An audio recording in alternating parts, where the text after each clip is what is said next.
अमावस्या के दिन आपको लगता है कुछ ना कुछ तकलीफें लग रही है, तो एक पीपल का पत्ता ले लो, उसके ऊपर एक कपूर का टुकड़ा ले लो, सारे घर में घुमाकर उसको दरवाजे के बीच मध्य में जलाकर रख दीजिए, थोड़ी सी देर जला दीजिए।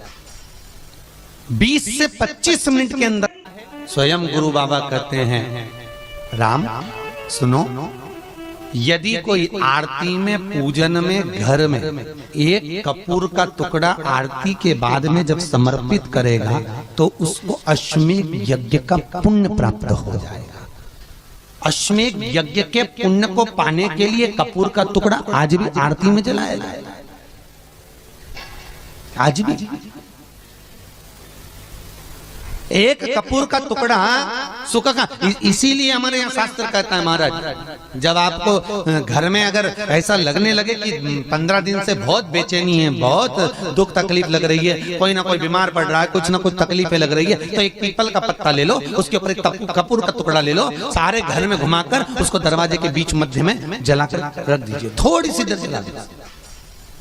20 से 25 मिनट के अंदर मकान में एनर्जी वापस आ जाएगी, उस भवन में एनर्जी वापस प्राप्त हो जाएगी।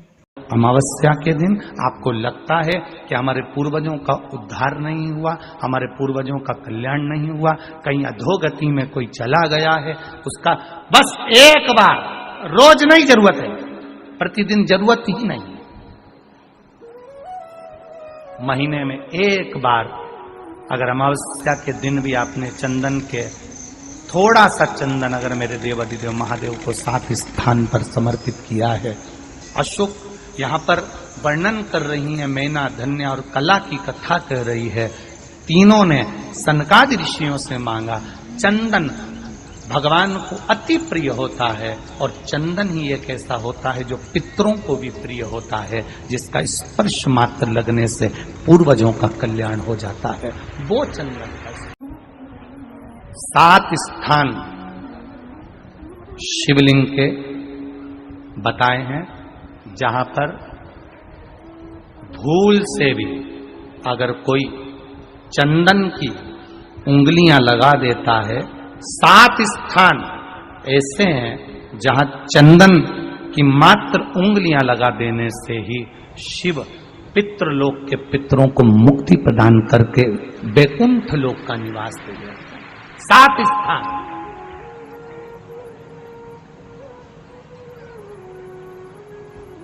और वो 7 स्थान जो चंदन के बताए गए हैं, पहला भगवान देवाधिदेव महादेव के शिवलिंग पर चंदन का लेपन, समझ लेना जरा बहुत अच्छे से। आपको लगता है स्वप्न में कोई मुर्दे दिख रहे हैं, या कोई जल रहा है, या कोई मर रहा है, या कोई चला गया है, ऐसा भय लगता है, बच्चों को मानी भेजूंगी ऐसा हो जाएगा, पति को मानी भेजूंगी ऐसा हो जाएगा, कोई हमारे कोई गलत तो नहीं कर रहा है, आपको लगता है। 7 स्थान चंदन के बताएं महाराज। पहला शिवलिंग, दूसरा जहां गणेश जी का स्थान है, मालूम है ना सबको, जम के बोलो जरा, मालूम है ना सबको, जहां गणेश जी का स्थान है वहां अलग से गणेश जी बैठे, वहां नहीं, शिवलिंग में जलाधारी के ठीक सामने, राइट में गणेश, लेफ्ट में कार्तिकेय, बीच में अशोक सुंदरी।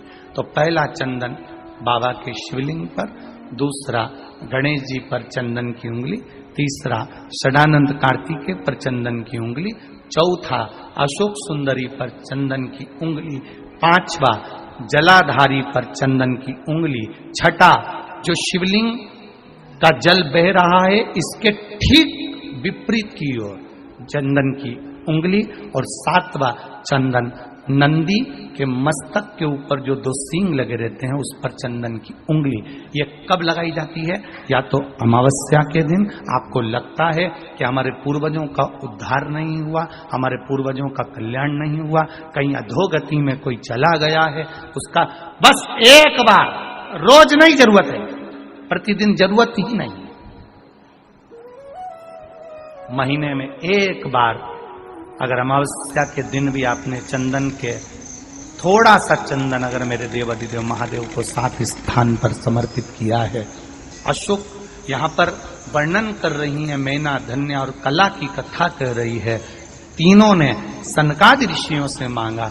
चंदन भगवान को अति प्रिय होता है और चंदन ही एक ऐसा होता है जो पितरों को भी प्रिय होता है, जिसका स्पर्श मात्र लगने से पूर्वजों का कल्याण हो जाता है, वो चंदन का। आपके घर में पितृदोष है, आपको ऐसा महसूस होता है,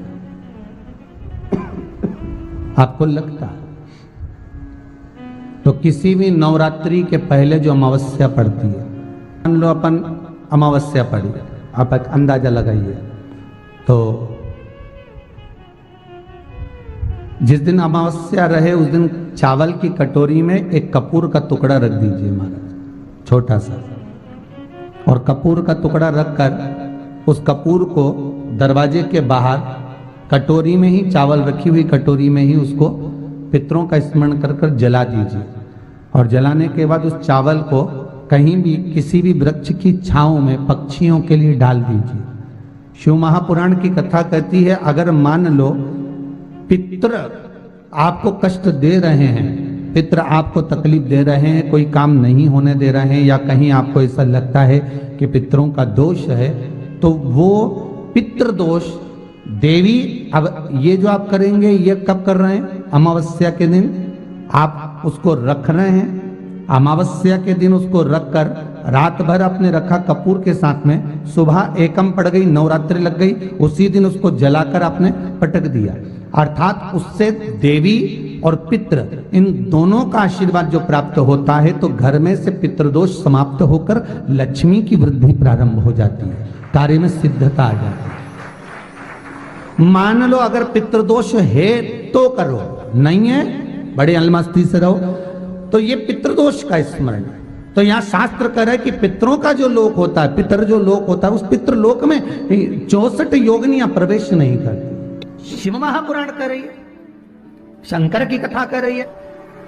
एक छोटा सा उपाय अवश्य करिएगा। मान लो आपको लग रहा है कि आपके घर में पितृदोष है, आपको ऐसा महसूस होता है, अमावस्या पड़ती है, चावल की कटोरी में एक कपूर का टुकड़ा रख दीजिए महाराज, छोटा सा, और कपूर का टुकड़ा रखकर उस कपूर को दरवाजे के बाहर कटोरी में ही, चावल रखी हुई कटोरी में ही उसको पितरों का स्मरण कर कर जला दीजिए।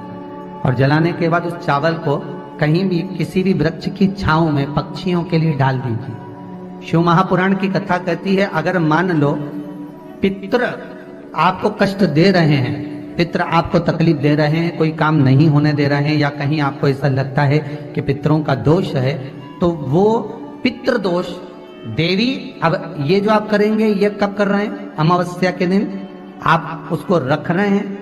अमावस्या के दिन उसको रखकर रात भर आपने रखा कपूर के साथ में, सुबह एकम पड़ गई, उसी दिन उसको जलाकर आपने पटक दिया। अर्थात उससे देवी और पितृ इन दोनों का आशीर्वाद जो प्राप्त होता है, तो घर में से पितृदोष समाप्त होकर लक्ष्मी की वृद्धि प्रारंभ हो जाती है। अमावस्या के दिन प्रदोष काल में, प्रदोष के समय पर, प्रदोष काल में शाम के समय पर जाकर किसी भी नदी, तालाब, बावड़ी, कुआं, कहीं ना कहीं जो आपके पास में हो, वहां पर एक घी का दिया, बत्ती का मुंह दक्षिण की ओर कर कर अवश्य जला कर जाना, सारे पितृदोष समाप्त हो जाएगा।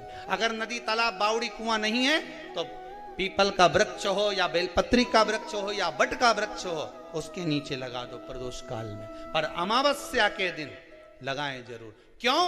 क्योंकि अमावस्या 16 दिन तक पितृ मृत्यु लोक में आने के बाद में भोजन ग्रहण करते हैं। अमावस्या के दिन पितृ शाम के समय प्रदोष काल में शंकर भगवान का नाम जाप कर कर नदी, तालाब, बावड़ी पर पानी पीने जाते हैं। वहां से जल का आचमन कर कर पितृ अपने लोक को चले जाते हैं प्रदोष काल के समय पर। इसलिए प्रदोष काल में जलाशय के पास में बावड़ी, कुआं, नदी, तालाब के किनारे पर दिया लगाया जाता है दक्षिण की ओर मुख कर कर बत्ती का, तो पितृ आशीर्वाद देते हुए जाते हैं कि फलो फूलो, आगे बढ़ो, उन्नति करो, तरक्की करो। ये पितरों का आशीर्वाद रहता है, पितरों का वर रहता है। आप देंगे, कुछ करा ना करा, फिर अमावस्या के दिन उस दिन दिया दक्षिण की ओर बाती का मुख कर कर। 7 स्थान ऐसे हैं जहां चंदन की मात्र उंगलियां लगा देने से ही शिव पितृलोक के पितरों को मुक्ति प्रदान करके वैकुंठ लोक का निवास दे रहे। 7 स्थान, और वो 7 स्थान जो चंदन के बताए गए, पहला भगवान देवाधिदेव महादेव के शिवलिंग पर चंदन का लेपन। समझ लेना जरा बहुत अच्छे से। आपको लगता है स्वप्न में कोई मुर्दे दिख रहे हैं, या कोई जल रहा है, या कोई मर रहा है, या कोई चला गया है, ऐसा भय लगता है। बच्चों को मानी भेजूंगी ऐसा हो जाएगा। जिनके यहाँ पितृदोष होता है, काल सर्प दोष होता है, वास्तु दोष होता है, उनको ज्यादा कुछ नहीं करना होना। महाराज एक बेल का फल लीजिए, उसके अंदर का जो गुर्दा होता है, अंदर का जो भाग होता है, उसको निकाल लीजिए और उस बेल के फल में आटा सेक कर उसमें शक्कर मिलाकर उसको उसके अंदर भर लीजिए।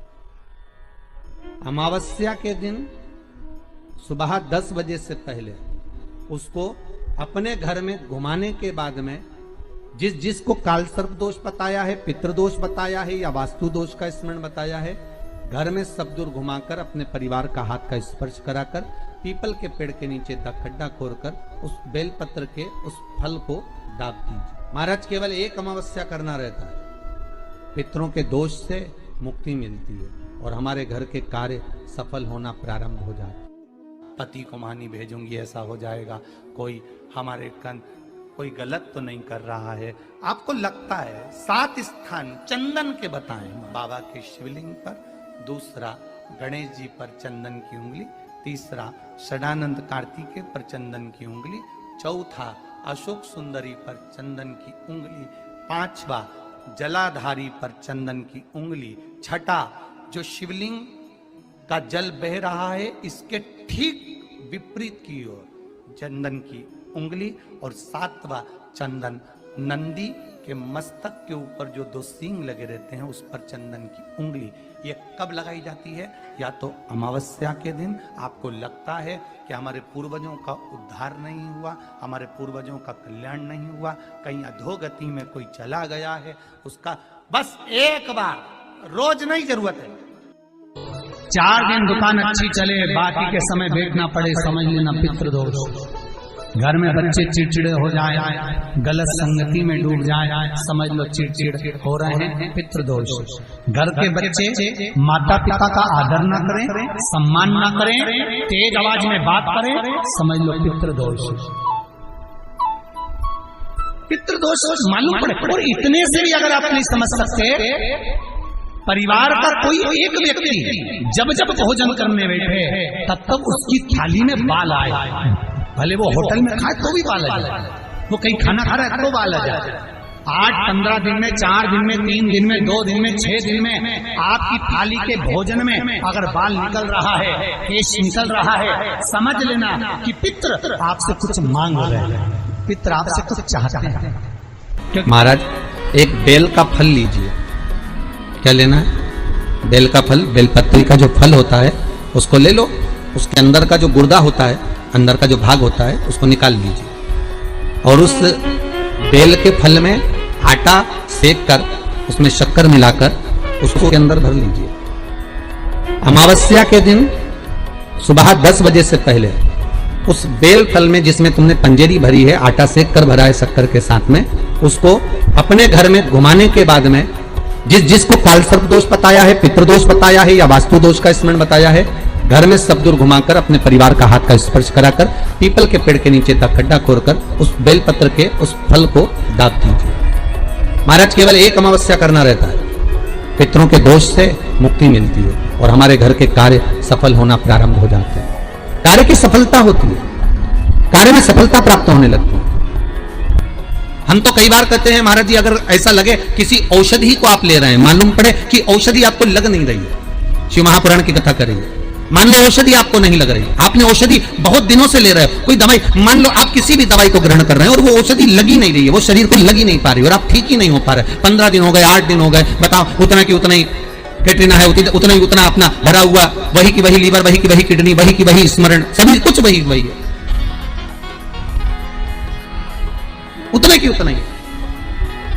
बीपी भी ऊंचा नीचा चल रहा है पर लेवल में नहीं आ रहा, शुगर भी लेवल में नहीं आ रही, तो प्रयास करा करो महाराज, बेलपत्री के फल का जो गुर्दा है, अंदर का जो भाग है फल का, उसको पानी में गला लीजिए और प्रदोष कम से कम प्रदोष नहीं हो और बीमारी जरा दवाई लगी नहीं रही हो तो बिना प्रदोष के भी कर सकते हो। उसको पानी में गलाइए आधा घंटा पानी में। जैसे आपको सुबह मंदिर जाना है 10 बजे, तो सुबह स्नान कर कम से कम 6:30-7 बजे उसको पानी में गला दीजिए और उस बेले के फल का गुर्दा से गला हुआ पानी शिव जी को ले जाकर समर्पित कर दीजिए महाराज।